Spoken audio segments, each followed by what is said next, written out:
who identify as pineapples. So I'm Jody from Cherry Tree Cake Design, but today we are not making cake. We have been in lockdown here in New South Wales for, I actually can't remember how long. I think it's 3 months. But I've had a few friends who, you know, have been asking me for my recipes because they miss my cooking, or they, you know, are struggling a little bit with what to cook while in lockdown. So I decided, because I generally don't write recipes down, I just kind of make it up as I go. And so I decided instead to do a little bit of a series of pretty much just food that I cook. I'm obviously not a chef, I'm just a home cook. I'm incredibly passionate about food and meat. So this is pretty much just, I'm not saying the way I do things is the proper way, it's just the way I do things. So tonight we're going to be making Scotch fillet steak and scalloped potatoes. So let's get started. So I use butter when I'm not cooking everything. I do sometimes use olive oil as well, but for today I'm going to be using butter. The reason why I use butter is because I find that it has a nicer flavour and it often will caramelize, and when it caramelizes it puts a nice flavour through what I'm cooking.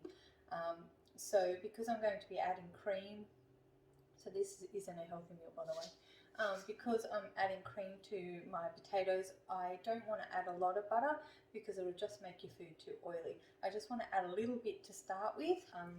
Anyone who spends a lot of time with me knows that I'm incredibly fussy when it comes to food, and it's not because I'm fussy because I think people can't cook or anything like that. It's just I'm weird. My onions and my garlic, my husband Michael doesn't eat onion, or he doesn't eat onion if it's big and you can feel it in the food. So I've chopped it up really finely with some garlic. When I sweat the onion and garlic off, it won't be that crunchy onion in the actual meal. I also use spring onions, or they're called shallot onions. So they're like a little purple onion. I find that the flavour of those is nicer in the food than your normal brown onion. When you're cutting up your potatoes, make sure your potatoes, try and make sure that they're all kind of similar in size. Obviously not all of mine are going to be the same. I'm not a chef and I don't measure great, you know, at the best of times. If you don't have them all the same size or a similar size, then they'll cook at different levels. And when they cook at different levels, obviously you're going to have some little bit firmer potatoes and really mushy potato. And so this one goes up to, I think it's 20 or something like that. We don't want that. Just want it about, I'm going to start it on about 200. So as you can see, it's just a little bit of butter in. I might just add a smidge more. And basically all I want to do with that is just kind of coat the bottom of your pan. That's all you're doing, is just coating the bottom of your pan. Okay, so we've coated the bottom of the pan there. Now the thing is, if you add too much butter in, then you're kind of boiling your food with butter. The biggest things I learned early on was you need to sweat off your onion and your garlic and stuff like that, and whatever other fresh herbs and spices etc. you're putting in there. You need to sweat that off or saute that, so that you're bringing out that flavour and cooking that flavour into your actual food. I'm going to grab a little spatula here and I'm just going to pop the onion in. Okay, so pop that in, give that a good mix around, and this is called, I believe, sweating off, or sweating your onion and your garlic. I don't know why they call it that. That sounds disgusting, but apparently that's what it's called. I call it sauteing. I think it's the same thing, I'm really not sure. You just want to, I know you can't smell it, but I can smell when it's kind of ready. It's kind of, it doesn't go brown, but it's soft. It's kind of, and you'll feel that, it'll feel kind of soft. Now, I'm using potato today, but you can use sweet potato, you can use eggplant, carrots, you put whatever you like in it. It's pretty much vegetables with a sauce. That's what I think it is anyway. So you can see there that that's starting to get a little bit brown there now. So I'm going to add in my mushrooms. So I've got a punnet of button mushrooms, and I've just chopped them up. Again, try and chop them up similar in size. Now, as you'll see, like all of that butter is pretty much gone. Like it's all soaked up into the onion and the garlic and into the mushrooms. So you can see that these mushrooms are just kind of just sauteed off. So that's pretty good there now. So I'm just going to now add my potato in. Okay, so let's pop our potatoes in.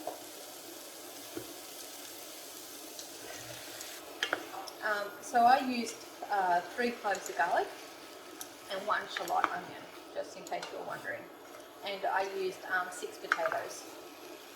It's usually 1 potato, they say. This is what my nan used to say to me.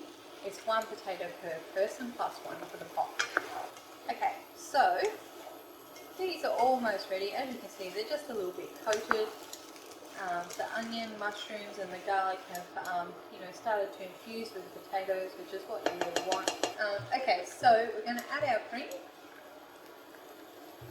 So my cream is just thickened cream, just like the Coles brand. So we're just going to add a little bit at a time though. You just want to add enough really so that the potatoes will cook. So as you can see in there, not all my potatoes are covered, some of them are still out, so we really do want a little bit extra cream in there. So I've used half there at the moment, and I'm just going to use probably another quarter. As I said, you could use the whole thing if you really wanted to. It's not going to affect the taste too much. It'll just water down the garlic, and it'll water down the onion, and it'll water down the mushroom flavour. How I tell if my potatoes are done is don't stab it with a sharp knife, because the chances of it going through is pretty high. You stab it with a butter knife, because your butter knife is blunt on the end, and if it goes straight through, then you know your potatoes are cooked. That's how I can tell anyway. I'm going to add a little bit of salt, just a little, I'm going to call it a splodge shake thing, a little bit of pepper. Now, one thing I will say is I use natural sea salt. If there's one thing I can tell you to do is don't use table salt. Table salt makes your food just taste so salty, and it's not pure. Where your natural sea salt, it just gives a nice flavour to your food without making it overly salted. So that, we want to mix all that pepper through, and then I'm also going to add a little bit of chilli, just a smidge. My husband loves chilli. I am terrible with anything hot. My daughter made tacos the other night, and I almost died. To me it was so spicy, but to them it wasn't. So I'm going to use a little bit of dried chilli. Add a little bit though, because this dried chilli does seem to, or to me, it goes a long way. So, and I like a little bit of smoked paprika, so I'm going to add a little bit of smoked paprika as well. In there, just a smidge. That was a bit more than a smidge, but that's okay. Also, note to self, open the paprika on the right side, the sprinkle side, not the spoon side. But that's okay, we have heaps of cream in here, so it's not really a big deal. And who doesn't like smoked paprika? I mean, really. Yeah. Okay, so now we're just just going to give that a stir to make sure that one potato is covered in smoked paprika. Yeah, nobody knows that, right? Okay. We are going to, I know you can't see, but I've got another heating element beside me here, another stovetop. So we're going to take this over there. I'm going to talk to you a little bit about steak. Okay, so when I was younger, I would always order my steak not mooing. I would say, and I'd actually say that to the waiter, how would you like your steak cooked? Not mooing, please. Like, which means well done, okay? So that's how I would ask for my steak. I would always order well done, and I'd order well done too because the blood put me off a little bit, if I'm honest.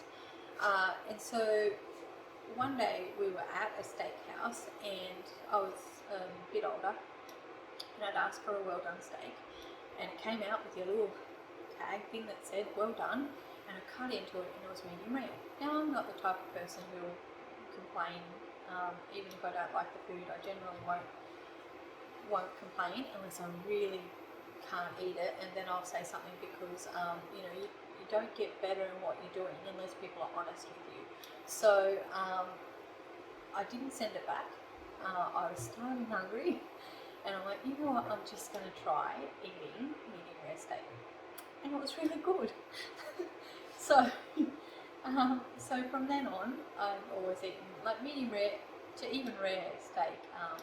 I quite like, and you should eat your steak. Your steak is best and nicest. You're really not doing your steak justice if you're having it well done. So yeah, medium rare steak is really good. So how you tell how your steak is cooked is you pretty much poke your cheek. You poke your cheek, that's rare. You poke your chin, and it has a little bit of bounce back, that's medium rare.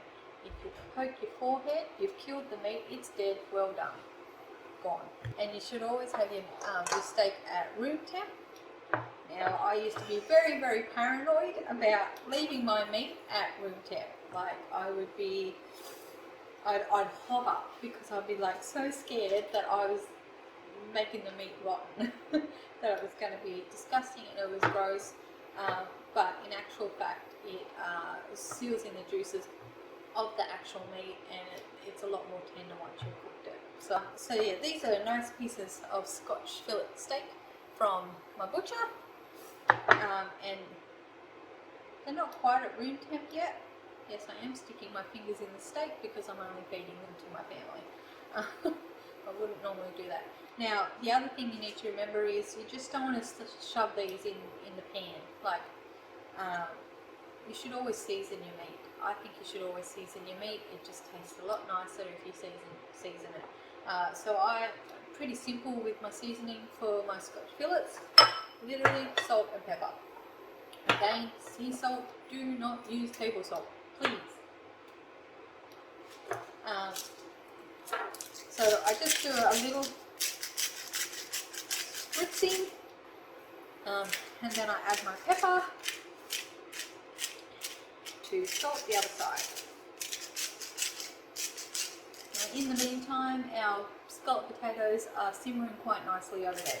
This is a really simple dish to make for when you're learning how to manage your time, and you're only cooking kind of for even for one person or a couple of people. It's quick, it's easy, it's delicious, and you can have leftovers the next day. Okay, so our potatoes are simmering away there. So you want to cook your steak last. So you don't want to cook it as soon as you put your potatoes on to start to simmer, because they'll need to simmer for 20 minutes.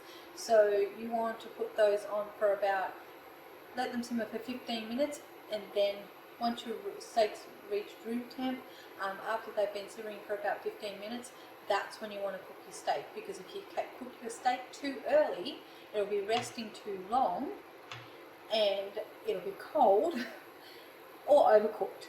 and you don't want to do that, obviously. Okay, so you want your potato to kind of be the same.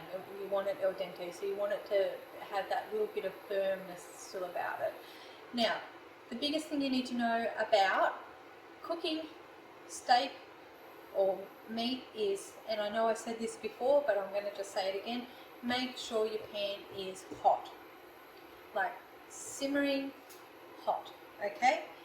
Because you want, when that meat hits the pan, especially with meat, just remember it with meat, if nothing else, you want it to immediately seal, okay? Now the reason again I use butter is for flavour, and it just, to me, it locks in the moisture of the meat. It brings out that flavour of the meat that, you know, it's one of the nicest things about it. So again, you don't need a lot of butter. We're just going to use probably like a little square. Okay, so you want your,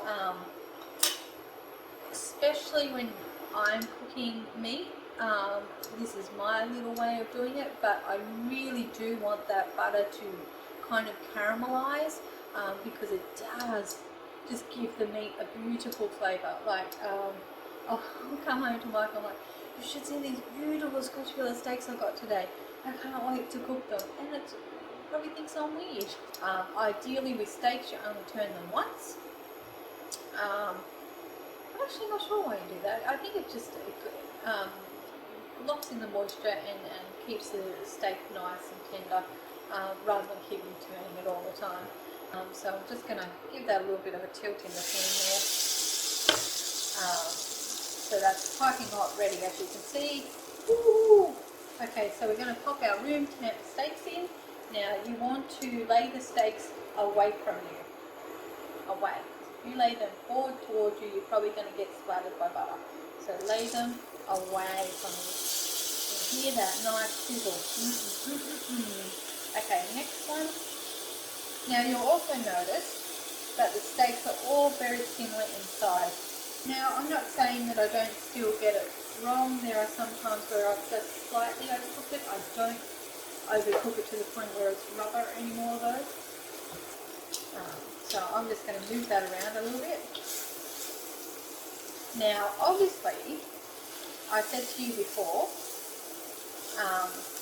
to check if your meat is rare, medium or well done, use rare, medium, wholly fried, done, killed, dead, well done. When you cook one side, you're not very well going to push on the raw side and go, yep, still rare. How I tell when it's time to flip is, especially with beautiful Scotch fillet steaks like these, and I mean, I call them beautiful, but like, to somebody else they might look like a terrible kind of steak. I personally like things that are a really nice steak to eat. It's kind of melt in your mouth, nice steak. Anyway, that's my thoughts. How I tell when it's kind of time to flip is, I mean, they do tell you a timing. I can't really remember what timing is. I think it's either 3 minutes on one side or 5 minutes on one side and then flip it in. And you know, same again for medium rare or something like that. I don't know. Don't quote me on that timing because I'm absolutely probably wrong. I can generally tell if I look at the side of my meat. So when it's starting to get some colour up the side, not halfway, just a little bit of colour, that's when I flip it. That over, and as you can see, that's got a little bit of bark on it. As you can see, I'm just moving it around in the pan a little bit because I'm moving it into the butter. Now, in order to also lock in the juices on top of your steak, you want to just grab a spoon and you want to scoop your butter and just want to put it on top. Now, obviously you can tilt your pan to do this, so it's a lot easier. I'm not going to tilt my pan because it's huge and I'll probably end up dropping it on camera. I don't want to do that. So that would be embarrassing. And I am clumsy, so it will probably happen. But yeah, I'm just going to pop a little bit of butter on top, and that basically just keeps your meat moist. Some people go, oh my god, that's so fatty then, but to to those who, yeah, I know, I don't care. It's nice. It's a nicer meat, and it's not something I eat all the time. Like it's, yeah. You should rest your meat.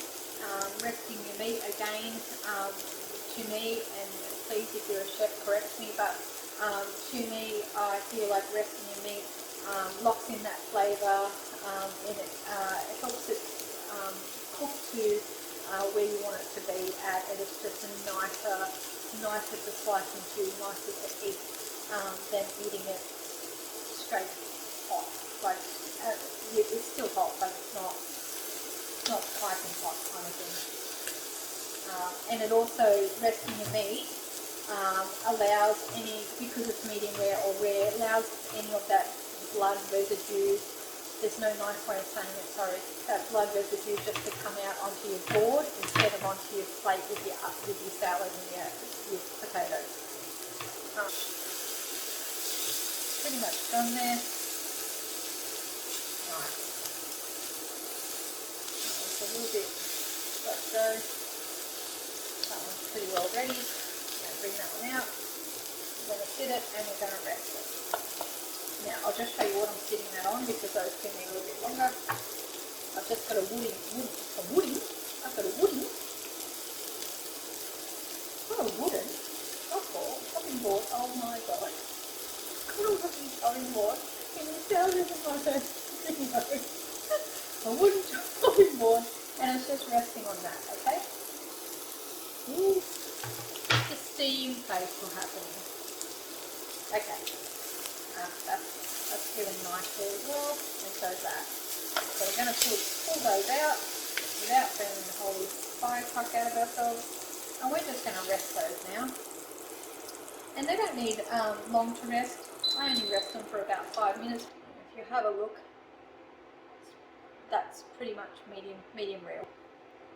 And voila, apart from having our salad, we are done. So that's pretty much just no hassles, no frills, scalloped potatoes, mushroom, garlic, chilli, and some smoked paprika with medium rare Scotch fillet steak. I hope you guys enjoyed that video. If you would like to challenge me to cook something, or there's something in particular that you've eaten from me before that you would like me to cook, please let me know. Thank you for your support, guys.